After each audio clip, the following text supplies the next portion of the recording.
Olá pessoal, eu sou Eduardo Guimarães do canal Edu Guia Oficial, trazendo sempre aqui nas quintas-feiras, 19 horas, o entrevistado para falar um pouco sobre a sua experiência, sobre sua carreira. E hoje, nada mais, nada menos que Roberto Magalhães, que é o Abilde José. O Abilde José.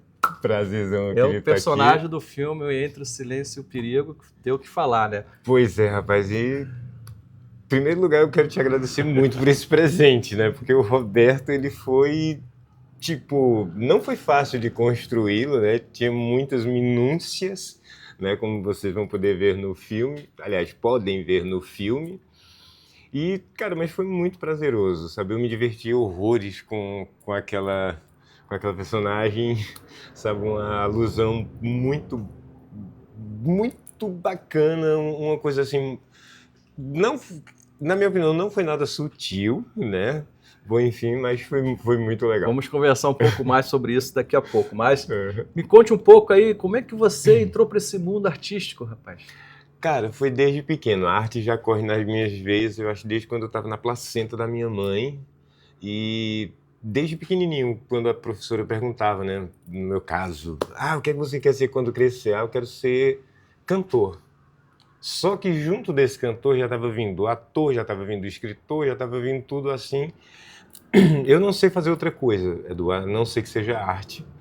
E, lá em Pernambuco, eu emigrei pela música. Desde cedo, sabe, com 16, 17 anos, eu descobri que sabia escrever música e poesia. E a coisa foi vindo, foi fluindo, e comecei a cantar aos 20 anos em banda de baile, né? Minha primeira banda foi a banda Filhos da Cor, lá em Garanhuns, que me deu uma certa profissionalizada no desempenho da música. Só que aí eu queria buscar mais, porque eu já escrevia, já estava tocando violão e coisa e tal, e nisso eu fui ainda para a cidade de Arapiraca, em Alagoas. Cantei em algumas bandas por lá, cantei em banda de trio elétrico, foi muito interessante, foi uma experiência assim maravilhosa. Nesse tempo, depois eu fui para Recife, exclusivamente para dar seguimento à minha carreira de cantor. E também nesse meio, eu entrei no conservatório, fiz um curso lá que foi muito interessante, a formação de música que eu tive, e daí comecei cantando e fui descoberto por um empresário lá de Recife, e a gente começou, e ele, me tirou dos bares, né, onde eu já tocava, para fazer shows grandes, e assim foi. Só que, infelizmente, tem aquela coisa de empresariado, Sei enfim, como é que é. aquela Tá, coisa. então aí você, em algum momento, você migrou para a carreira de ator. Me conta isso aí, como é que foi isso? A carreira de ator, ela, lá em Pernambuco, como eu não tinha muito espaço para atuar, né, e coisa e tal, mas eu ainda cheguei a fazer cursos de teatro lá na minha cidade com o Marcos Gago, que foi o meu primeiro professor de teatro, isso em 94. E ele foi muito importante, porque ele foi a primeira pessoa que disse assim, cara, você não é só cantor, não, você também é ator. Então eu fui porque, assim, uma vez eu vi uma entrevista da Maria Bethânia, da qual ela dizia assim, eu gosto de cantar aquilo que me toca e eu gosto de interpretar aquilo que eu estou cantando. Isso ficou, cara, reverberando na minha cabeça, e eu comecei a ver que a música, ela é muito completa, porque ao mesmo tempo que você tá cantando, mas, se você só pegar o microfone e só ficar só cantando, não, você tem que colocar a sua emoção, que é o que a gente coloca nas personagens, né, que a gente faz e coisa e tal. E eu procurava sempre fazer isso, já que eu não tinha muito espaço para me dedicar ao teatro ou à TV e coisa e tal, que isso lá em Pernambuco na época era muito restrito e muito fechado, então eu procurei fazê-lo na música. E graças a Deus a coisa foi dando certo, até que uma tia minha me chamou para vir para aqui para o Rio, eu peguei a oportunidade e vim embora para cá. Você falou uma coisa que me despertou assim, umas lembranças de várias situações. Eu, como um bom observador,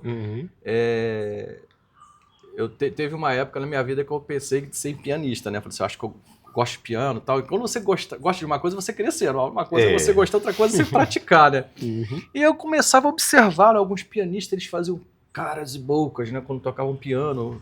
Eu observando alguns famosos, né? Então a pessoa ela vai se deixando levar né, pela música, né? Então ela, o rosto, né, a expressão, e eu falei assim, isso para quem trabalha com, né, com arte dramática, com artes cênicas, né, vamos dizer assim, é importante porque a pessoa ela escuta e reage, o corpo reage, sabe aquela coisa de você reagir com a emoção que seja compatível com aquilo ali. Exatamente. Entendeu? Você expressar, né, a sua expressão ela tem que ser compatível com aquilo que está acontecendo ali. Né? De você ter várias expressões faciais Exatamente. que elas estão praticamente a sua alma emergindo ali de uma forma expressiva, né? Teve uma professora a música tem minha, muito isso de bacana, né? no conservatório, que ela me falou uma coisa que eu acho muito interessante, porque todo mundo escuta aquela célebre frase, né? Ah, quem canta seus males espanta. Cara, mas por trás disso tem uma explicação científica. A professora explicou na época que a mesma força que a gente faz para chorar é a mesma força que a gente faz para cantar. E o nosso cérebro, ele não entende essa diferença de uma coisa e outra, então o que acontece? A música, ela relaxa, tanto quanto você É verdade, chorar. Assim, eu sou muito fã, né? Eu já fiz alguns clipes, então a gente como trabalha com arte, né? A gente tem que entender a expressão facial, na verdade o corpo fala. Sim, né? com certeza. Você vê o movimento corporal, você já percebe mais ou menos de longe o que está acontecendo com aquela pessoa. Se ela está feliz, se ela não está feliz, se ela está nervosa, se ela está... Sabe, tem várias vibrações que o corpo ele exterioriza. Né? Isso. São emoções que o corpo exterioriza. Isso é por isso que existe, dizem que o corpo fala e de fato é verdadeiro. Não, o rosto expressa aquilo. E uma coisa que eu acho muito legal é a música em relação a essa questão da expressão, né?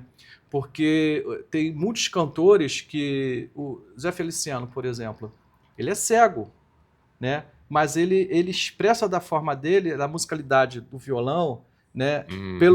Pelos movimentos, né? Tu vê muito movimento do ombro e tal. É uma forma de expressar a musicalidade. E o que eu acho isso bacana, principalmente quem toca algum instrumento, né? Que ao mesmo tempo você está conduzindo toda aquela musicalidade, ao mesmo tempo que você está expressando aquela musicalidade através da sua voz, e o seu corpo reage à coordenação motora dos movimentos e a emoção, né? Isso que eu acho muito bacana para quem é ator, né? Para quem é artista, vamos dizer, ator ou atriz, a música ajuda muito, né? Não só a música, como também a dança, né? Que eu acho... São coisas que se completam, né? Atores que vão fazer curso de canto, atores que vão fazer curso de dança. Eu acho que se completa, né? Eu acho que tem tudo a ver, né? Eu acho que o ator que dança e canta é completo, né? Vamos dizer assim, né? Com certeza. Porque o que acontece? A dança, eu não sou muito da dança não, sabe? Acho que eu tenho 2 pés esquerdos. Eu sei colocar o pessoal para dançar. Agora, quando para eu isso, realmente, se eu fosse viver de dança, eu tava ferrado. Mas... a dança, ela já eu acho, assim, na minha visão, a música se materializando, né, no corpo de uma pessoa que está fazendo aqueles movimentos e coisa e tal, seguindo aquele ritmo que está sendo executado. Eu acho isso muito, muito, muito, muito Então lindo. fala então, aí como é que foi a tua história de Resende para aqui para começar a fazer esses produtos audiovisuais? Como é que começou isso aí? Pois é, em Resende eu continuei trabalhando com música e fiz alguma coisa envolvida com teatro e coisa e tal. Até que em 2015, o ator Ramon Zapata, né, que infelizmente já é falecido, ele foi lá em Resende dar um workshop e, tipo, eu participei desse workshop com ele e, enfim, ele gostou muito do meu trabalho e me fez o convite para vir para cá. E foi outra porta que outra oportunidade, né, que eu agarrei com unhas e dentes e acabei vindo para cá. Trabalhei com ele durante quase 1 ano, fazendo a direção e produção do workshop dele, né, o Workshop Zapata. E dali comecei a entrar nesse mundo do audiovisual e comecei a gostar muito mesmo também. E vi que realmente era uma coisa que realmente também eu acho que estava dentro da minha cadeia, do meu DNA, lá dentro, só que estava, digamos assim, estava um pouco adormecido, porque realmente o lado da música sempre foi mais forte. Mas você pode Né? fazer as duas coisas. Isso, exatamente. Eu acho que se completam. Sim, com certeza. Eu acho que o ator, cantor, ator, para mim, acho que um completa o outro. Mas Uhum. você, como ator, você prefere o ator de teatro ou o ator de audiovisual? Rapaz, pergunta difícil essa, viu? Porque eu não sei qual das duas coisas eu gosto mais, sabe? Tu Porque acha também que se completam? eu acredito que sim, Edu. Só que, tipo assim, são duas características. Hum, Pronto, um exemplo que eu gosto de dar dessa parte, quando fala assim, ator de teatro e ator de TV e cinema, é a mesma coisa, tipo assim, do português de Portugal e o português do Brasil, aham. sabe? O português de Portugal, eu acho que é Né? original, né? E o português do Exatamente. Brasil pode ser o português paraguaio. É, digamos assim, uma coisa dessa natureza. Mas o que é que Ah, acontece? As duas coisas, você entende aham, as duas línguas, aham, apesar delas, tipo assim, sim. terem coisas nelas que são diferentes. Aham. Por O que dá exemplo, mais trabalho, teatro ou televisão ou cinema? com certeza o teatro. É o teatro. É, porque o teatro é aquela coisa. No cinema você ainda tem aquela coisa, tipo, você errou, você pode voltar, Aham. né? Ah, mas o Ou teatro enfim. tem muitos ensaios, né? É, exatamente. Mas o teatro não, É. você tem aquela coisa dos ensaios, você Aham. ensaia. É. E o teatro geralmente é aquela coisa. É diferente, por exemplo, você ir fazer uma novela, que é uma obra aberta. E o teatro não, o teatro já está fechado. Você já Aham. recebe o texto pronto, Sim. você lê e você busca entender, né? Que algumas pessoas, eu com certeza algumas pessoas já te perguntaram isso. Como é que você faz para decorar um texto? Cara, é só aquela coisa que a gente estudou quando a gente era pequeno, a interpretação do texto. Você Aham. entender a história e, cara, quando você entende a história, parece que, Flui, né? pelo menos no meu caso, É. parece que o texto está na minha frente e eu vou lendo a É. coisa toda. Eu acho que o que Né? vale, assim, por exemplo, eu acho que o ator, né, ele tem que compreender o seu personagem, Sim. né? Ele tem que compreender ao ponto que aquelas palavras literais, elas se transformam numa vida, né? Uhum. E ele vai exteriorizar aquilo através de palavras, É. né? Então, compreenda o seu personagem, viva o seu personagem, que aquilo sai naturalmente. Né? Exatamente. E às vezes até com... eu já vi situações muito legais, tipo assim, poxa, olha só, acho que o meu personagem não falaria desse jeito. Entendeu? E o ator ajudando, tipo Uhum. assim, não, acho que não cai bem, sabe? Eu vou botar um caco aqui, sei lá, alguma coisa desse tipo. É. E tem essa coisa, né? Porque eu acho essa coisa, decorar texto, eu acho que isso é decorar texto. Né? Acho que o negócio é você Não. estudar o texto, Exatamente. estudar a ideia, Uhum. né? E as palavras que são colocadas ali. E ver se funciona a sua fluidez do seu personagem, não você ator, mas o seu personagem ali, Exatamente. o seu ator dá vida a ele, né? Uhum. É só o corpo, né? Vamos dizer assim. Mas eu acho bacana essa questão da fluidez, né? Não ficar preso, engessado no que está escrito ali, mas Sim, né, uma forma bem exatamente. solta, né? Porque é aquela coisa, a gente empresta o nosso corpo para Isso. viver uma vida que não é nossa. Uhum. E de repente você vê naquela vida assim, poxa, a Build não faria isso, mas esse cara faria. Uhum. Então, é isso uma coisa também que eu acho fantástico nessa coisa de interpretar uma pessoa, essa coisa de você poder se esconder, você colocar sentimentos que nós temos por dentro vir à tona, porque, tipo assim, eu não faria, mas essa pessoa faria esse tipo de Exatamente. coisa. Então caiu como uma luva, né? Uhum. Porque eu sempre tive vontade de exteriorizar meus sentimentos dessa forma, só que não tinha motivo. Agora eu tenho um personagem. E aí, você veio para o Rio, já começou a ter algumas experiências assim no audiovisual. Qual foi assim a primeira proposta de trabalho, o primeiro job que você fez no audiovisual? Como é que foi com esse desafio? Foi o seguinte, Edu. Quando eu cheguei aqui no Rio, trabalhei muito tempo com o Zapata e aquela coisa toda assim. Acabei indo até a conselho dele e trabalhar em figuração para conhecer set de gravação, ver a coisa bem de pertinho. Trabalhei durante algum tempo com eles, mas aí começaram a vir alguns convites para entrar em peças de teatro, como aconteceu, que eu fiquei quase 5 anos com uma peça chamada Era Uma Vez um Bordel, do qual eu fazia a Princesa Ana, que era maravilhoso. A história era muito engraçada. Eu me divertia horrores sabe, fazendo essa peça.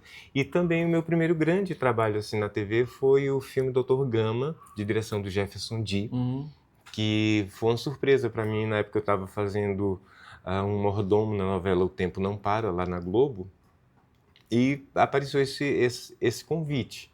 Para mim, eu fui e, cara, foi uma experiência muito bacana, sabe? Você tá num grande set de gravação, como aconteceu comigo. Eu viajei daqui do Rio, fui para Paraty para gravar o filme lá. Foram 3 dias de gravação e foi uma experiência muito legal.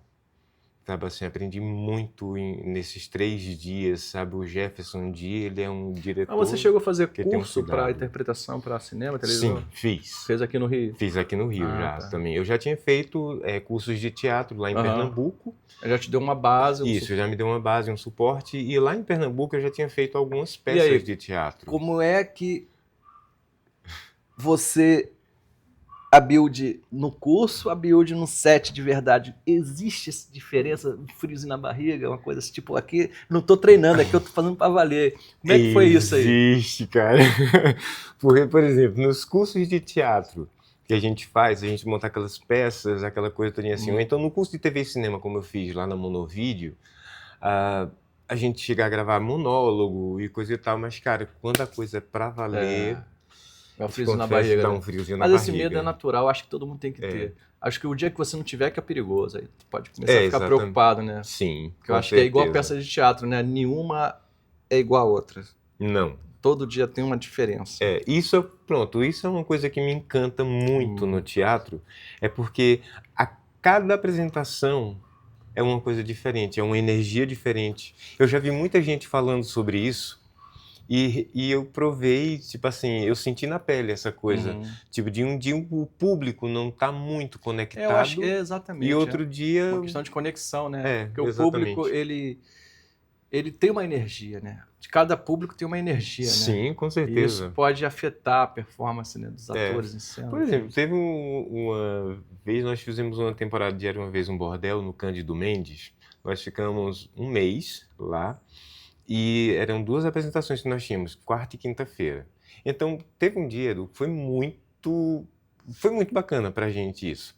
Num dia a gente fez uma apresentação para uma plateia que estava assim, um gelo. A gente se esforçava, só viu tá.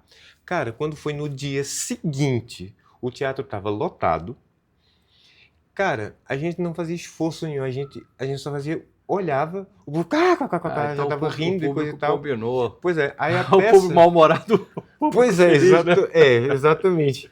E tipo assim, isso, a né? peça que durava 1h30, né, de espetáculo, nesse segundo dia, cara, quando a gente olhou, o cara do Cândido Mendes chegou pra gente e fez...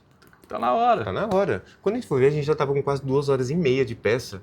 E a gente teve que terminar, porque senão a gente tava fazendo até hoje. Caramba. Sabe assim? E tipo assim, o público se divertindo horrores e a gente mais ainda... É uma coisa assim, porque o ator, né, ele tem essa coisa, né, de ele ter a quarta parede, né, e Sim. o público ali, no caso o teatro, né, você tá percebendo a energia e você não deixar aquilo, né, te pegar de alguma forma Isso.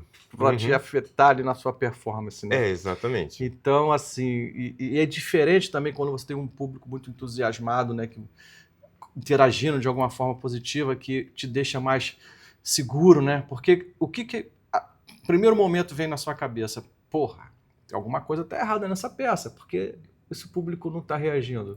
Exatamente. Será que a minha performance tá ruim? Será que eu não tô rendendo bem? Aí você começa a se cobrar, né? Sim. Isso é natural, até que você começa a entender que é assim mesmo. Um dia é um público, outro dia é outro, um interage, outro não interage. Exatamente. Vai entender isso, né? Tipo assim, uma coisa é uma pessoa, 2, 3, outra coisa é todo mundo. Parece que todo mundo... Parece que todo mundo se combina, assim. Combina, não, hoje eu né? não vou rir. É estranho isso, né? E por aí vai, assim. Mas então, aí você entrou nessa vibe de começar a fazer alguns produtos, né? Fez esse filme lá em Paraty. Isso. Tal. E de lá pra cá, e você tem feito alguns outros trabalhos, assim? Tenho sim.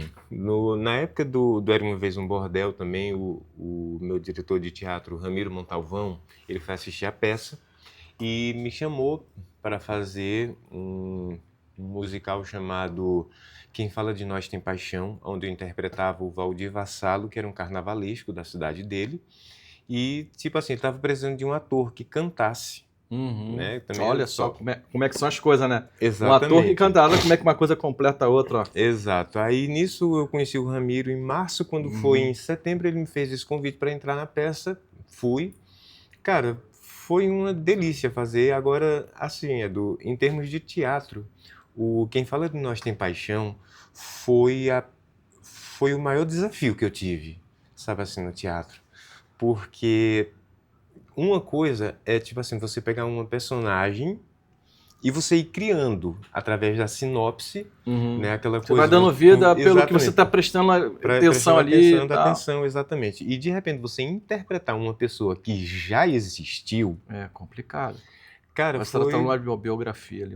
Exatamente. E quando eu fui fazer a pesquisa do Valdir Vassalo, a única coisa que tinha na internet sobre esse cidadão era uma fotografia dele com um riso de canto de boca. Nada mais. Acabou. Nada de voz? Mais nada. Nada de voz, nada de nada, vídeo, não tinha nada. O cara, o Valdir, ele tinha falecido, se eu não me engano, em 79. E acabou, não tinha mais nada desse homem na internet. Você não tinha referência nenhuma? Não tinha referência de nada. Nem de familiares, nada disso? Nada. Aí, o que é que aconteceu?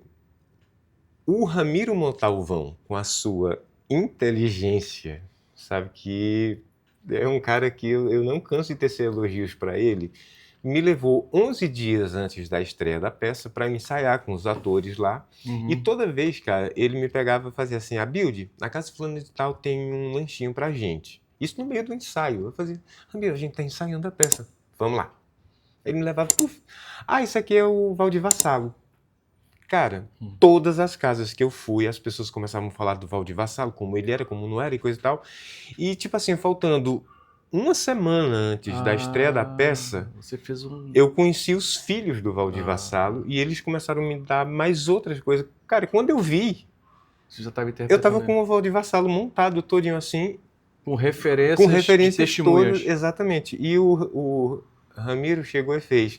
Depois pra mim, ele brincou e fez: você não tá querendo fazer uma pesquisa sobre o Valdir Vassalo? Eu lhe levei. Cara, aí quando eu fui fazer a peça, graças a Deus a coisa foi... Mas você sem nenhuma referência assim, é complicado, né? Foi com base só em testemunhos, né? Exatamente. Aí fui daquela coisa, aí depois eu fui ver outras fotografias dele, aí comecei a ver expressão, alguma coisa de sorriso, o modo como ele olhava. A filha mais velha dele me deu muita coisa assim, tipo, meu pai olhava assim, falava assim, eu disse, eu não quero mais saber de referências dele, eu quero saber como era o Valdir, como é que ele ria, como é que ele andava, como é que ele chorava, como ele comia. E assim ela começou me falando tudo. E graças a Deus, cara, eu fiz a peça e tive uma surpresa muito grande no final. Legal, desafio grande. Foi muito grande. E o teatro no dia, cara, tava com 800 pessoas. Nossa, sabe? Lotado, hein? Lotado, sabe assim, muito cheio. Foi fantástico a coisa. E assim, cara, aconteceu uma coisa também. Os filhos deles entraram bem na frente e eu comecei a interpretar aquela coisa. Começou a peça, eu fazendo. E às vezes eu dava aquela rabiscada de olho, assim, pra eles. E eu só via uma. Aí, de repente, de vez em quando, o filho dele, né, se levantava e saía. Eu pensava, meu Deus, eu tô fazendo coisa errada aqui. E, bom, enfim, eu sei que quando terminou a peça, o cara chegou e fez: olha, você é um filho... Aí eu olhei assim, eu disse: o que foi que eu fiz de errado? Aí a outra filha dele fez: não, Abílio, você não fez nada. Você não fez nada de errado. Ele saiu algumas vezes... Pra rir? Não, pra chorar. Pra chorar. Porque... Tava lembrando? Porque elas disseram assim... igual, né? Cara, a gente quando começou a assistir a peça que você começou a fazer, nós não estávamos vendo você, nós estávamos vendo o nosso pai. Você interpretou muito bem. Pô, me deu os parabéns. Eu sempre fiquei emocionado, sabe? Quando eu falo essa história, que eu disse assim, eu acho que eu consegui esse fio da meada do ator. Que se você conseguiu convencer os filhos, o resto... Exatamente. E essa temporada foi? Foi, só que aí infelizmente veio a pandemia. E não vai retomar esse projeto? A gente está pensando, o Ramiro já me falou... E você conseguiria voltar ao personagem? Trabalhar bastante, né? Trabalhar bastante. Agora você já também... uma referência dos próprios filhos. Agora, exato, Inclusive o Ramiro já me vem com outro desafio também, agora que ele me fez o convite para interpretar o Padre Ramiro, que é o tio dele, que é um padre que vai ser, se não me engano, eu acho que canonizado esse ano. E ele vai fazer uma peça. Eu já estou estudando o texto e tudo mais. Enfim, aí ele sabe, eu não abro mão de ser você, o tio Ramiro. Então, aí eu estou me preparando para legal esses projetos aí. Bom, o teatro já viu que você está teatro eu já com fiz bastante muita projetos coisa. em andamento. Agora, cinema. Vamos falar um pouco agora do Roberto Magalhães. Vou fazer o seguinte, vou dar uma pausa aqui para a gente assistir um pedaço da interpretação do meu amigo Abilde aqui. Tá, voltou. E aí, como é que foi você fazer, né, um personagem que, assim, claro que a gente sabe do que se trata. Não preciso citar nomes, não preciso falar nada disso. Mas como é que foi você viver, né, na ficção esse personagem que ele tem um monte de jeitos assim? Exatamente isso. Quando você me mandou o texto, que eu fui ler, eu disse... Gente, eu acho que eu conheço essa criatura. Sabe assim, eu comecei a olhar e aí eu fui partir pro nosso querido YouTube, né?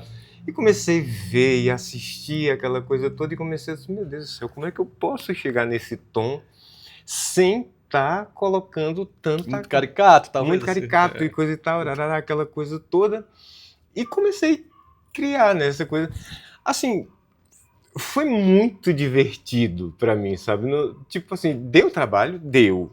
Sabe assim, mas cara, foi muito fácil fazê-lo, porque tipo assim, as referências são muitas, né? São muitas e coisa e tal, sabe aquela coisa sobre não, eu tô com câncer de intestino, mas se eu fizer isso, vai acontecer isso.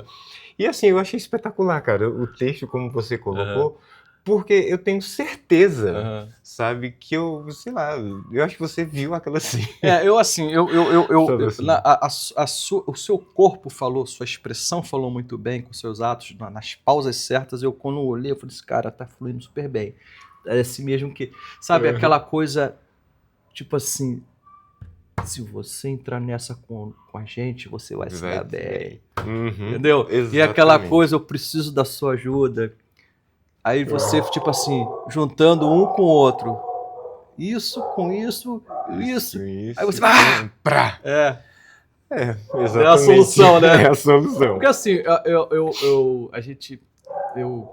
eu falo assim, de uma forma muito natural, né? O brasileiro, o mundo todo praticamente politizado sabe do que aconteceu, né? A gente criou uma história de ficção, uma visão de que pode ter sido isso, mas... nada provado, é só uma obra de ficção, né? Cada um pensa de um jeito, né? Ninguém tem obrigação de ficar explicando muito, é só uma obra de ficção, pronto, entendeu? Exato. Mas que eu achei muito, muito interessante o seu personagem, porque as caras que ele fazia, aquela coisa assim... meu garoto. Assim, meu garoto. Imagine, o que é que eu estava imaginando ali quando eu estava lendo? O cara recebeu uma notícia de que ele tá ferrado com câncer de intestino em alto grau.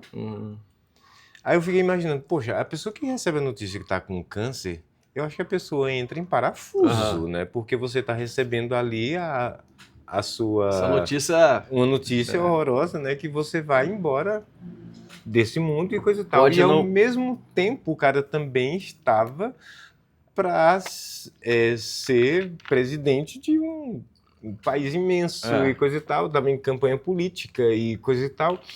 E ele não queria perder nenhuma coisa nem outra e, tipo assim, aquela coisa. Ele usou de uma doença gravíssima para alcançar o objetivo dele. O que eu achei, assim, fantástico... Tipo assim, mas tu pode morrer, foda-se. Se eu morrer, morreu, né? Exatamente, mas... o que, né? Mas eu, tipo assim, eu prefiro arriscar, né? Eu prefiro... Exatamente, né? Aquela coisa toda e eu olho assim, gente do céu, saber que isso pode acontecer na vida real, cara, é um troço...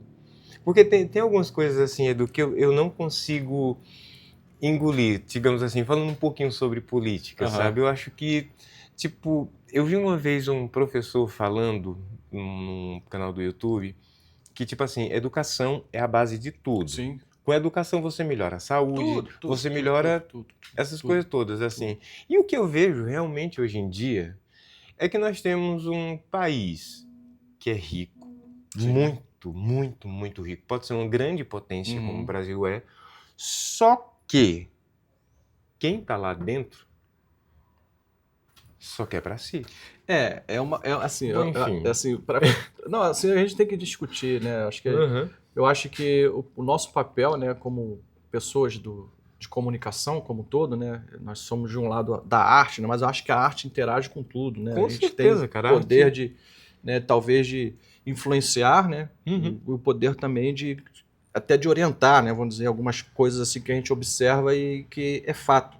Você não tem como brigar contra fatos. Não. Contra fatos não há argumentos. Exatamente. Então, o que a gente observa nessa disseminação de fake news, essas desinformações, né, que são de propósito, na verdade, para poder atingir um grupo, talvez que esteja magnetizado por essa cultura, né, do fake news, que queira ser alimentar disso, né? Mas é importante a gente também falar sobre essa questão, porque a gente tem um tripé, né? A gente tem educação, saúde, né? E educação, saúde e cultura. A gente tem ali, por um lado, a gente tem pessoas que, quando estudam, elas ficam mais politizadas, né? Elas se cuidam, porque elas têm acesso a informações a respeito de si mesmas, a respeito do seu corpo, ou de saber, né, se cuidar em relação ao conhecimento que ela adquire através do estudo, saber que certas coisas não faz bem à saúde, faz isso não faz bem, isso faz mal, é só estudando que as pessoas vão conseguir ter informação mais rápida. Então, em relação à educação, ela tem acesso à saúde, em relação à educação, ela tem uma cultura. Quando você falou de cultura, eu estava pensando em outra coisa, mas quando tu fala de cultura, a gente fala cultura de uma forma genérica, né? Então, você veja só, o que vem a ser cultura? Você tem o movimento, né, que está ali ao seu redor o tempo todo, né, te dando informações, onde você vem buscar alguma coisa, ou seja, uma cultura, que você tenha uma cultura que ela seja voltada para isso, para aquilo, para aquilo. Agora existe a cultura do fake news. Sim. Entendeu? E que está disseminada de uma forma assustadora. Que a gente tem que prestar atenção, porque uma grande mentira contada várias vezes, ela vira uma verdade. Entendeu? Exatamente. Eu acho que o papel né, vamos dizer assim, nosso papel como operadores vamos dizer assim, da cultura, desse tipo de cultura do bem, entendeu? Ela traga um pouco mais de conhecimento, né, e informação que as pessoas possam interagir e que possam chegar a uma conclusão se é aquilo mesmo, né? Mas como assim? Porque a informação dada por quem você admira é uma verdade. A informação dada por quem você não conhece pode ser uma mentira. Então, veja só, se você busca canais de pessoas que você admira, você sempre vai entender aquilo como uma verdade. Aí vem uma formiguinha dizendo, não, pequenininha, eu falei, não, isso não é verdade, você não conhece, então você não vai acreditar. Então é aquela cultura da formiguinha, né, que ela vai trazer aos poucos, devagarzinho, sempre sem parar, para mostrar para essas pessoas que o que está acontecendo no nosso país e no mundo, né, é uma cultura, na verdade, de uma seita. E de uma seita muito perigosa. E então eu vejo isso como um problema que tem que ser tratado na psiquiatria, entendeu? Com certeza. E não e tem que ser feito muitos trabalhos, entendeu? Muitos influenciadores, muitos canais de comunicação pequenos, né, de pessoas que pelo menos acreditam que a Terra é redonda, entendeu? Vamos dizer assim, para poder mostrar trabalho de formiguinha mesmo, né, que tudo isso que está acontecendo é um movimento, né, que não tem sentido para o ser humano, né? Isso só traz problemas. Sim, né? Exatamente. Então, essa politização ela é necessária, né? E eu acho que nós não podemos ficar de fora. Nós temos que, não digo um posicionamento ideológico, mas a gente tem que ter um posicionamento, sim, de saber o que é certo, o que é errado, né? Quando você falou que a educação é a base de tudo, eu concordo plenamente. Eu acho que qualquer pessoa que tenha dois neurônios, né, funcionando vai concordar. Exatamente. Que acredita que a Terra não é plana. Então, eu penso da seguinte maneira. É um desafio, né, que eu acho que a gente vai ter que começar a pensar. Né? Exatamente. E o que é bom, no nosso caso aqui da arte, que a gente pode trazer isso de uma forma leve, como foi no filme, Sim. Né, para mostrar o que é que acontece nos bastidores. E eu acho assim, muito importante essa coisa nas histórias que a gente recebe para levar o grande público, a gente colocar um pouquinho disso. Sim. Sabe, assim, mostrar e coisa e tal. Eu estava lembrando, há alguns meses atrás, eu assisti uma série, né, Um Contra Todos, Todos Contra Um, uma coisa assim, o nome da série. E na primeira temporada, cara, mostra o cara que ele vai parar num presídio. E depois, na segunda temporada, esse mesmo cara, por influência de algumas coisas, ele vai parar no Congresso Nacional. Então mostra 2 presídios diferenciados e, tipo assim, mostra um pouco do que acontece lá dentro, né? Tipo assim, porque, cara, quando você recebe um cargo político, não é, tipo assim, eles, ao meu ver, eles não são autoridades. Eles são nossos funcionários, sabe? Porque a gente é que paga o salário desse pessoal e coisa e tal, para eles cuidarem daquelas pessoas que mais se necessita. Por exemplo, se tivesse uma educação base, uma coisa muito boa aqui no Brasil, cara, a gente não tinha tanta violência, por exemplo, como a gente vê essa violência aqui no Rio, sabe? Que pô, é uma coisa absurda. Que a gente vê, é só uma coisa só. Falta de incentivo. Eu acho que a conta não bate, Abilde. A conta não bate porque se você analisar, né, o custo disso para o Estado, é muito alto. Então, talvez se você transferisse um pouco das riquezas para essa camada um pouco mais, né, colocada no gueto, um termo certo não é nem esse, não, botado de lado mesmo, né? Mas então vamos lá, custo com educação, custo com saúde, custo com segurança, né? O custo social, se você colocar na balança, você vai ver que às vezes é mais fácil você amparar essas famílias, que você vai diminuir o custo de muita coisa. Dá um exemplo aqui, médico da família, né? Quando funcionava bem, o custo lá no atendimento, né, no hospitalar era reduzido, porque o atendimento primário era feito na casa da pessoa. Então aquela pessoa não ficava doente, então não ia parar no hospital. Caso da educação, a pessoa que estuda, ela tem mais oportunidades, então ela não vai se deixar se levar pelas tentações. Ela vai ter um pouco mais, né, de discernimento para poder entender o que é certo e o que é errado. Exatamente. E isso também traz mais conscientização política, traz mais cidadania. E aí, por outro lado, você observa um cidadão, né, digno, com capacidade de ingressar no mercado de trabalho, não digo altos salários, mas que seja aquele trabalho, qualquer um é digno, mas que seja aquela pessoa que esteja empregada, né, com seus direitos sociais, né, e que a pessoa tenha o mínimo, né, de estudo para poder, né, entender esse mecanismo todo que nos cerca, né? Exatamente. E também saber o que é uma notícia e o que é disseminação de uma informação não verdadeira. Não verdadeira. Exatamente. Os fakes, né? Então, assim, a gente entra nas redes sociais, a gente entra na internet e a gente vê de tudo. E o pior de tudo, Edu, é que no final desse furacão todinho, quando a gente chega no olho dele, tudo isso, esse bando de fake news que a gente vê hoje em dia, é só para um motivo só: não perder o poder. Exatamente. Só. É uma discussão muito grande, porque se você, por exemplo, a gente tem um pensamento, né, um pouco, talvez nem um pouco, na verdade sempre foi o mesmo, né, de manter a minoria, né, com prejuízo da maioria. Na verdade, a minoria são os ricos. Sim. E a maioria são os pobres. São os pobres, Então eles exatamente. querem se manter ricos ao tempo todo. Então junta algumas famílias, né? Que são representadas aqui no Brasil pela Faria Lima, né? Então você tem ali os grandes conglomerados que mandam no Brasil, Exatamente. né?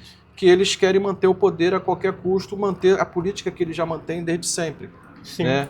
E ferrando o pobre para eles se darem bem. Então, Exatamente. mantém É as aquela coisas coisa, do jeito que tá bom para eles. Se esse pessoal parar assim de ver que é aquela coisa do 6 e do 8, né? A gente coloca um 6 aqui na mesa, eu tô vendo 6.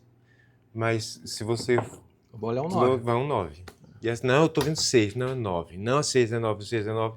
Se você parar para ir para um lado, realmente você tá vendo 9. Mas vem para cá, ó. Aqui eu tô vendo 6. Vamos entrar num consenso. A gente tira o 6 e bota o 8.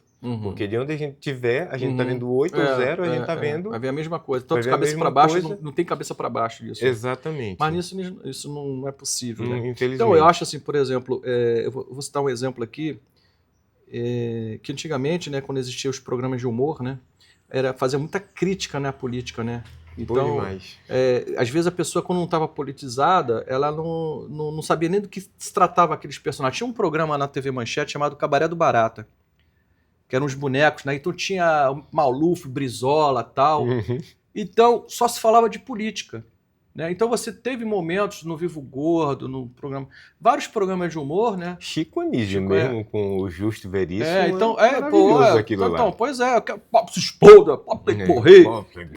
Então você é uma coisa assim que é tão, né, antigo e tão atual, né? Não mudou nada. O que mudou de lá para cá? Então esses programas acabaram. Quer dizer, o que você tem na TV aberta? Você tem um meio de comunicação, um grande, né? A TV Globo, por exemplo, ela tem o seu programa telejornal, né, o Hard News dela, e tem o jornal de noticiário que é o News. É mesmo conglomerado de empresas falando coisas diferentes. Sim. Vai entender. Um não tá nem aí, outro tá aqui discutindo, criticando. Aí eu falei, mas por que esse público aqui é especializado? É um público mais politizado. Então não vem falar abobrinha aqui eu não vou assinar teu canal. Mas aqui é pro povão. Mas o que influencia é o povão. Entendeu? Então quando tem o caso de algum escândalo acontecendo ou alguma coisa de grande repercussão, aqui às vezes nem toca no assunto. E aqui fica o dia inteiro falando sobre isso. Sim, com certeza. Então, assim, quem assiste esse aqui é quem paga a TV por assinatura, quem tem dinheiro, a pessoa da classe média para lá. Quem está aqui é a grande massa, que vai se influenciar mais do que está aqui. Esse é o perigo dos grandes meios de comunicação. Né? Então a gente tem que... É o que eu estava falando, a questão da cultura da formiguinha. Né? Acho que a gente tem que pensar o seguinte. Tem aquela história, né, de que você... Quanto mais você guarda, mais você tem. Quanto mais você estuda, mais você vai ter o poder de discutir certos assuntos. Né? As pessoas não vão te convencer facilmente. Né? Então, tipo assim, a mim tu não convence. Uma coisa que incomoda muito, entendeu? Mas as pessoas não entram nesse assunto, né? Das diferenças e tal, enfim. Mas então, aí você, como ator, você acha que, assim, realmente é o nosso papel, assim... A gente está sempre trazendo esse papo à tona? Eu acredito que sim, Edu, porque o que acontece, cara? A gente entra nas casas das pessoas através da telinha para contar uma história. Às vezes a gente tá só, tipo assim, contando uma comédia, alguma coisa assim, para distrair as pessoas, mas eu acho que a gente também tem que levar, né, a informação certa, porque, por exemplo, numa obra... Tudo bem, uma obra de ficção, mas você pode colocar os fatos ali dentro para deixar a pessoa dar uma pensada, né? Então eu acho que assim, assim. Tem certas coisas que a gente tem que pensar o seguinte, tem um momento, né, da crítica, tem um momento do humor e tem um momento do sério. Isso. Né? Então, eu acho que o sério é colocado por jornalismo, né? O momento do humor, ele pode ser no entretenimento e tal, né? E o outro, né, que você tem ali numa conversa, né? Então eu acho que é o nosso papel, entendeu? Como operadores, vamos dizer assim, da comunicação de alguma forma, da arte, enfim, de a gente estar sempre fazendo trazendo à tona essas discussões, né? Porque quando você percebe que hoje no Brasil, né, o, o veio artístico ele está voltado, né, para essa discussão um pouco mais, né? Porque a gente tem assim uma explosão nesse momento de uma obra cinematográfica que veio à tona trazendo uma discussão e ganhando vários prêmios aí. Sim. Mas fala-se da história, não somente da interpretação da Fernandas, né, que foi fantástica, a obra muito bonita, mas a história em si, né? Uma história que não se cala, porque quando você tem informações, né, hoje você tem, talvez não tenha essa resposta, né, mas você tem essa discussão, né, de você, uma coisa tão atual, né, que a gente passou aqui há pouco tempo, né, no Brasil, que a gente quase viveu aquilo de novo, né? Exatamente. Eu acho que a gente nasceu bem no meio, né, quando estava essa coisa acontecendo aqui no Brasil, que realmente eu tenho um livro em casa, cara, que eu acho que todo brasileiro deveria ler com muita atenção, carinho, sabe, cuidado, que se chama Brasil Nunca Mais. Uhum. Sabe, esse livro, para você ter uma ideia, eu comecei a lê-lo, eu tinha 12 anos. Aí meu irmão mais velho foi e disse assim, não, isso aqui é muito pesado, você é criança, aquelas coisas que a gente tinha quando a gente era pequeno. Então, quando foi depois, quando eu cresci, coisa e tal, eu nunca esqueci o título desse livro e eu achei num sebo, já em Volta Redonda, quando eu já estava aqui em Resende. E quando eu encontrei esse livro, cara, pô, eu passei minha vida toda procurando ele, coisa boa, enfim, achei, comprei e li. Realmente a coisa é muito pesado, sabe, assim, tudo e, tipo assim, volta a tocar naquele mesmo assunto. Quando você afunila tudo, é só pra uma coisa, cara, é só pra não perder o poder, sabe? Como se o poder fosse te dar uma vida eterna e coisa e tal, e tipo assim, aí desemboca um monte de outras questões, porque, tipo assim, tem as crenças religiosas a qual eu acredito, que, tipo assim, todo mundo vem para aqui, para essa terra, com uma missão. Tipo, eu vim para aqui, para a terra, com a missão de entreter as pessoas com a minha arte, sabe? Ou seja, ou interpretando, ou cantando, ou recitando alguma poesia, ou fazendo alguma coisa, ou então ser só um post brincando mesmo, coisa e tal. Mas eu vim trazer entretenimento para as pessoas, sabe assim? E tem outras que vêm para cá com essa missão de você ajudar as pessoas, verdadeiramente, tipo, dando condições de vida para essas pessoas, né? Então, quando eu vejo essa coisa do poder, que as pessoas acham que... As pessoas esquecem que elas morrem. Não, mas acho que tem tudo a ver também, né, com o aprendizado, né? Porque nós estamos aqui para aprender com coisas erradas também. E a gente vê nessas pessoas erradas, a gente tem que... Eu acho que o grande circuito, que é o planeta Terra, o universo, ele coloca alguns polos negativos e outros positivos. Vou dizer assim, é a dualidade, né? Aquela coisa, o certo, errado, o verdadeiro, o falso, né? Sem um polo negativo, se o polo positivo, a luz não acende. Você tem que ter o mal, tem que ter o bom, tem que ter o mal com L, e o mal bem com U, também. Então você vê lá que tem aquela coisa que chamado que o mundo é dual, né? Você tem a luz, tem as trevas, tá? Então, enfim, você tem a pessoa de bem, tem a pessoa de mal, mas é aquela coisa, como é que... eu acho que acho que, tipo assim, Deus vem à Terra, né, e vai resolver os problemas da humanidade, e ele fala assim, eu não vim aqui para resolver o problema da humanidade, não, eu vim para resolver os problemas da Terra. Eu vou acabar com vocês. O problema da Terra são vocês. São vocês, exatamente. Vou extinguir vocês, resolver o problema da Terra. Não é o problema da humanidade. Pois é, cara. Realmente você tocou no assunto que me fez pensar aqui, cara. Cara, desde 87, quando foi descoberto aquele buraco da camada de ozônio, os cientistas já falavam naquele tempo do que poderia estar acontecendo hoje. E tudo que eles falaram em 87 e nos anos seguintes, né, até aquela conferência Eco 92 que teve, Cara, é impressionante. Hoje a gente está vendo as consequências do que foram faladas. Aí você vê, né, Bom, enfim. aquela coisa do combustível fóssil, porque o ser humano, né, ele tem é uma coisa muito engraçada, né? Ele é capaz de desenvolver uma bomba atômica, um míssil de longo alcance, mas não é capaz de resolver o problema da energia renovável. Não, tudo bem. Exatamente. Tem gente, óbvio que tem pessoas trabalhando nisso, né? Tem as placas solares, então tem um monte de coisa. Sim. Mas aí a gente está falando de arte, está falando ao mesmo tempo de que eles estão fazendo arte. Exatamente. Eles estão fazendo arte, porque assim... que não deixa de ser. Você lembra nos anos 70, um brasileiro que inventou, sei lá, um carro com combustão a água, que ele desapareceu? Eu lembro mais ou menos de uma coisa Lembra? assim. Desapareceu, aquele homem desapareceu. Sumiu. Aí você fala que tudo é uma questão de poder. Tenta imaginar uma pessoa, ou sei lá, um grupo de pessoas, uns cientistas, vamos dizer assim, que descobre que consegue tirar moléculas. Já existe isso, na verdade, a gente já sabe que existe. Mas não é uma coisa barata, uma coisa tipo assim, a partir de agora a gente não precisa de gasolina mais não, a gente vai pegar, vai encher o carro de água. Entendeu?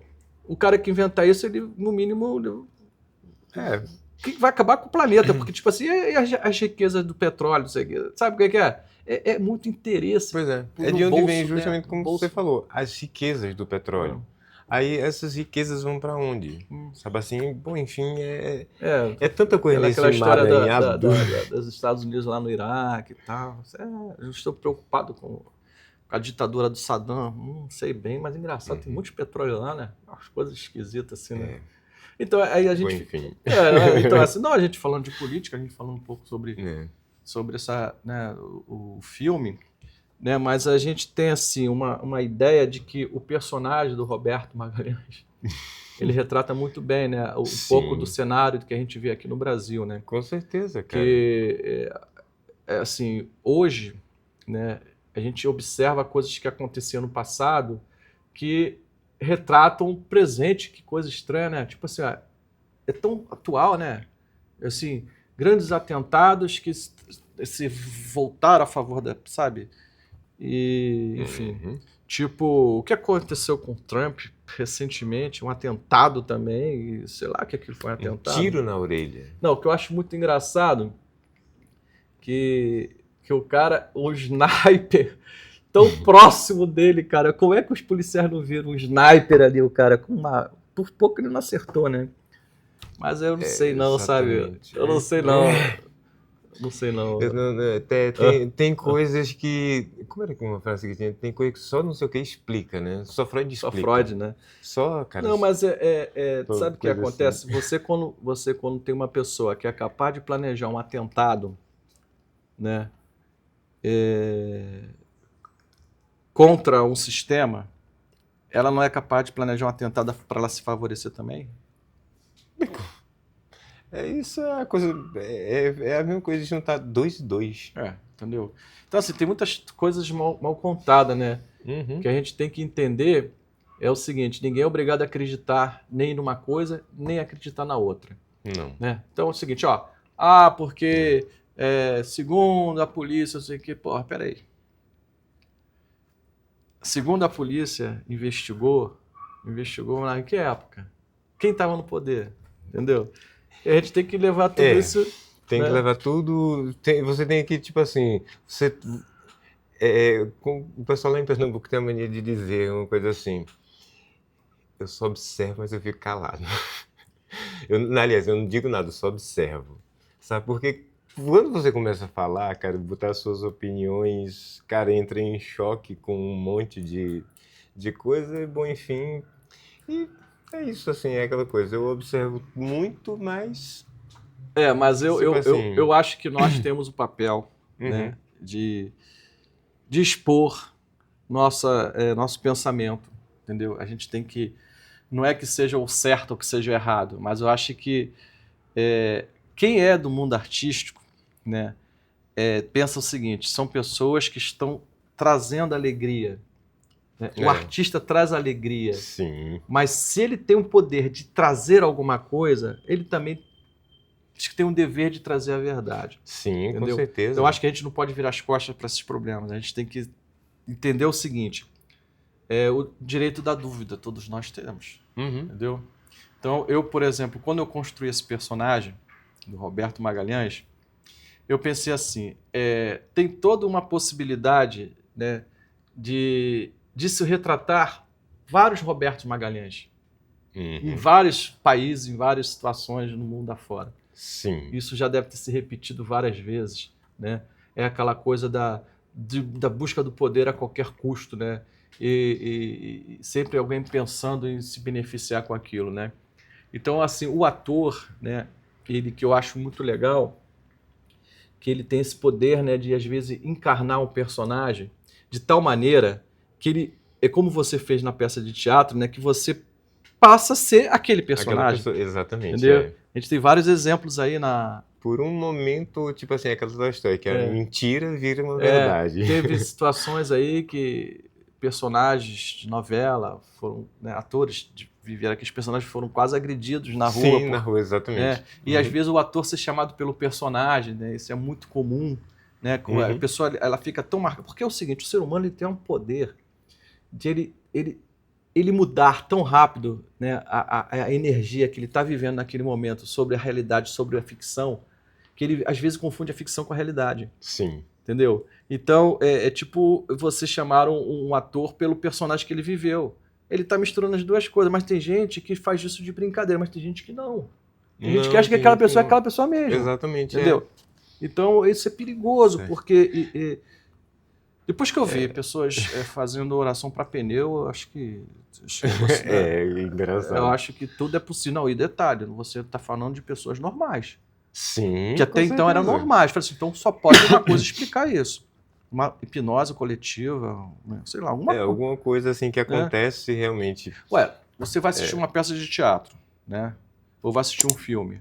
Se você gostar muito da peça, ou gostar muito do filme, você fica anestesiado com aquilo ali, cara. Você ainda fica vibrando aquela história durante um bom tempo em você. E se você se ambientar só naquele lugar, vamos lá, se você estiver vivendo num ambiente onde ele é isso o tempo todo, você vai acreditar que aquele ambiente é um ambiente verdadeiro. Sim. Sério, então, se a pessoa só pensa em vermelho o tempo todo, ela só vai ver vermelho na frente dela. O azul, o verde, tanto faz, a cor, não importa. Exatamente, não, mas só... Isso é uma experiência, que se a gente... a pessoa que acaba vivendo o personagem, a pessoa, ela deixa de ser o ator para ser o personagem. E ela acredita que, a partir dali, ela é aquele personagem. E outras pessoas que têm o mesmo problema, né, frouxo aqui, que tem uma sinapse com a outra, se juntam. Pá, faz aquele... Bom, enfim, junta as coisas. Então, assim, eu acho que... E daqui você vem explicar que aquilo, na verdade, não é aquilo, é uma coisa assim. O grande barato do ator, né, é ele poder viver vários personagens, né? Tipo assim, ó, um dia eu sou um embaixador, amanhã eu sou o cara ali, né, o borracheiro. Outro dia eu sou advogado, no outro dia eu sou o bandido. Sabe, esses múltiplos personagens, assim, que eu acho que quem tem o poder de viver vários personagens é o ator. Não um cidadão comum. Não, exatamente. Não. Mas se tem um grupo que interpreta muito bem, se chama grupo de políticos. São verdadeiros atores. Muito.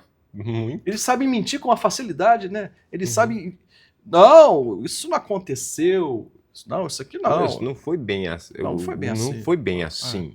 Porque nós fizemos assim e coisa tá mais fulano trouxe para este lado de cá. Não, e essa coisa de gesticular é uma coisa interessante, né? Sabe que né, tem aquela coisa, né? O bom orador, né? Primeiro que as pessoas, elas... Eu já tive uma oportunidade uma vez de prestar atenção nisso, né? Você observa como é que esses grandes oradores, eles interpretam. Eles não estão só falando, eles estão interpretando, e o corpo falando junto com ele. Falando junto. Né? Gesticulando e tal. Isso aqui é uma combinação. Isso aqui é como se... Já viu aquela coisa, tipo assim, você pegar o negócio e ficar balançando assim, a pessoa fica hipnotizada? Sim. Né? E isso aqui também tem esse fator, sabe? A coreografia faz isso. Cara, agora... A coreografia do corpo. Eu tive eu fui fazer... Aliás, eu tava passando no Instagram e eu vi uma mensagem de um Aliás, uma mensagem não, uma publicidade de um rapaz que ele estava chamando para fazer séries bíblicas. Aí eu olhei assim, eu disse, caramba, que legal, porque com o Ramiro, eu já fiz também, nós fazemos muitas peças sacras, sabe? Como eu já fiz também As Sete Dores de Maria e coisa e tal, bom, enfim.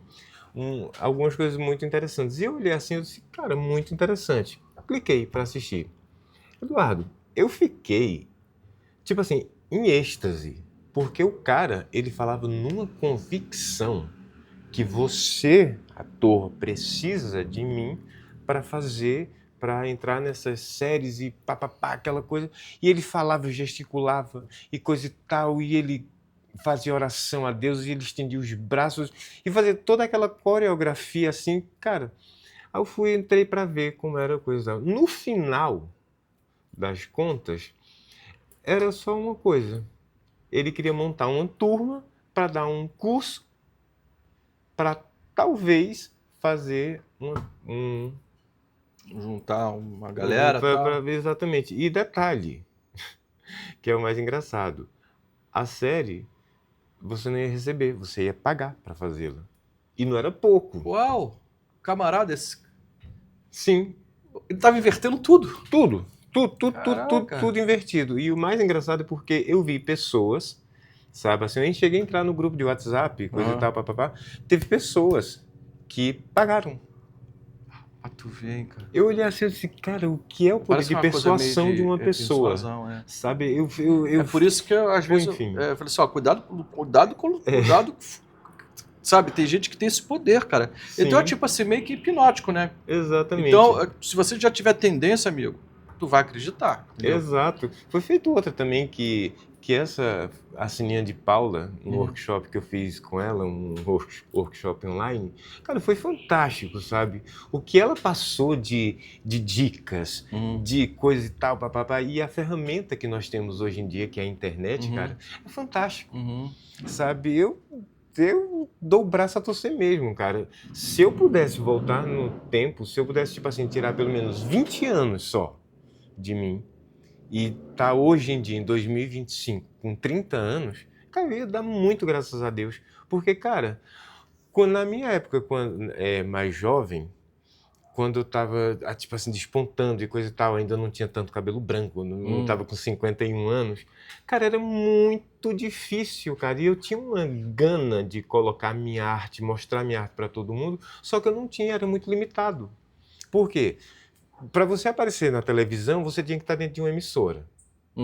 Para você colocar a sua música para um monte de gente ouvir, você tinha que ir para uma rádio. E os acessos a isso era muito difícil. Hoje, sabe, não tinha. Hoje e hoje em dia, cara, tá muito fácil, cara, assim. E o pior de tudo é que eu vejo tanta gente usando a internet para colocar umas coisas que eu olho assim, por que fulano fez isso?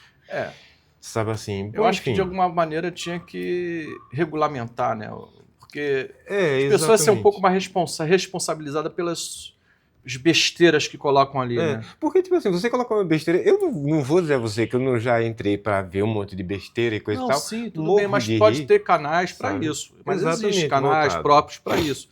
Mas assim para disseminado de uma forma genérica, acho que devia ser repensado isso aí. Até porque é o seguinte... tem espaço para todo mundo. Tem conteúdo para todo mundo. Mas eu acho que esse conteúdo não tem que ser para todo mundo. Entendeu? Também. Jogado para todo mundo. Então, eu acho que tem coisas ali que...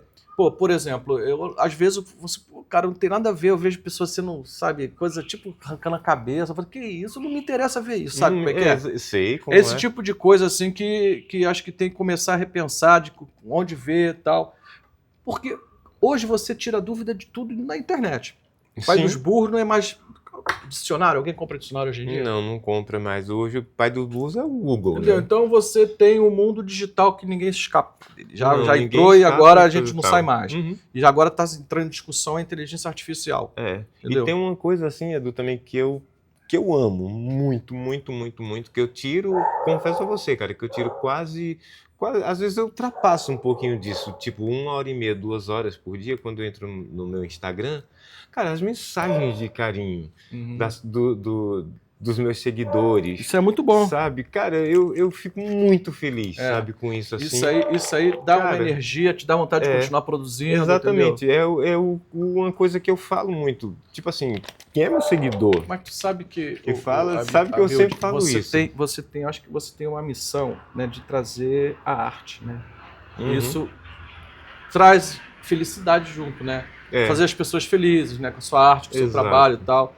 Eu acho que a gente tem, de alguma maneira, uma missão, né, a ser cumprida, né, e tipo assim, pro bem, né, é o que eu te falei, o mundo é dual. Exato. Mas a gente tem um lado bom e um lado ruim, né, vamos dizer assim, a gente faz parte do lado bom? Acho que sim, né? Acho que fazemos sim parte do lado. Eu acho que lado do bem, assim, rapaz, com certeza. E eu tô começando a sentir isso na pele, porque, tipo, é muito... Eu não vou negar pra você, eu não vou ser hipócrita de dizer, ai, não... Cara, eu adoro, por exemplo, eu tava indo fazer um trabalho em São Paulo, agora em setembro, e uma pessoa me reconheceu no aeroporto. Cara, foi tão gostoso, tão gostosa a sensação, né?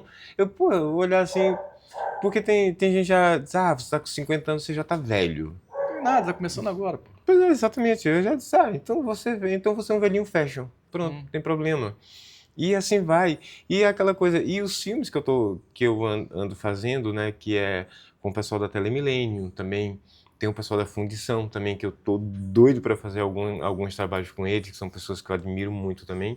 Mas tem a Telemilênio, que eu já tô há quase 10 anos fazendo alguns filmes voltados principalmente ao público LGBT, que ia mais.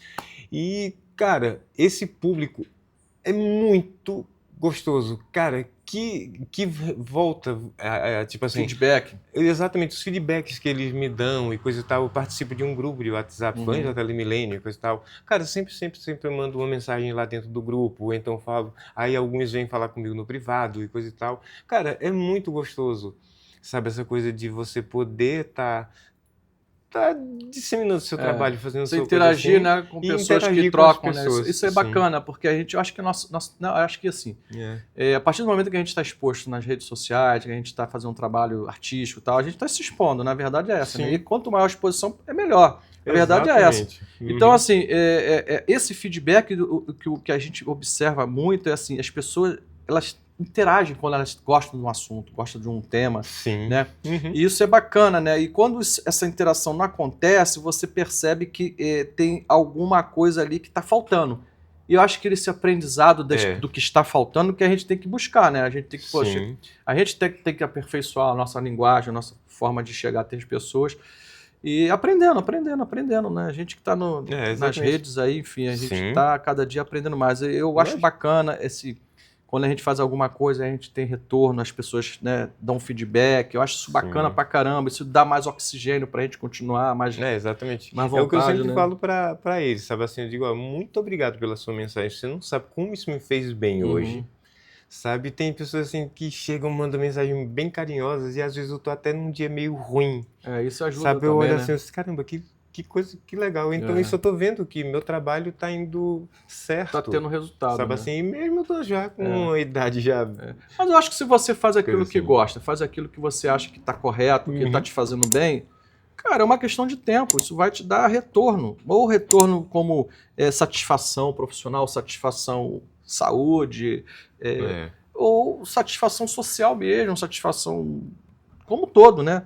Eu acho bacana isso, você perceber que o que você está fazendo de bem está tendo retorno para você de bem também, do bem também, entendeu?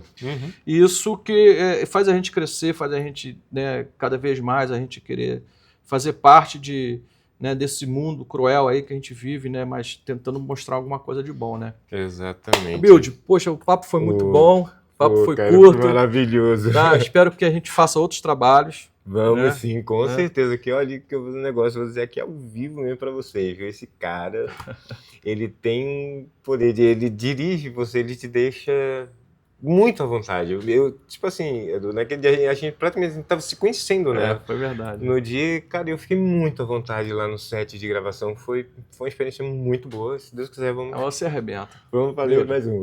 Obrigadão, amigo. Obrigado você. Até a próxima aí. Valeu, beijão, pessoal. Muito obrigado. Valeu, até a próxima. Quinta-feira que vem, 19 horas, com mais um convidado.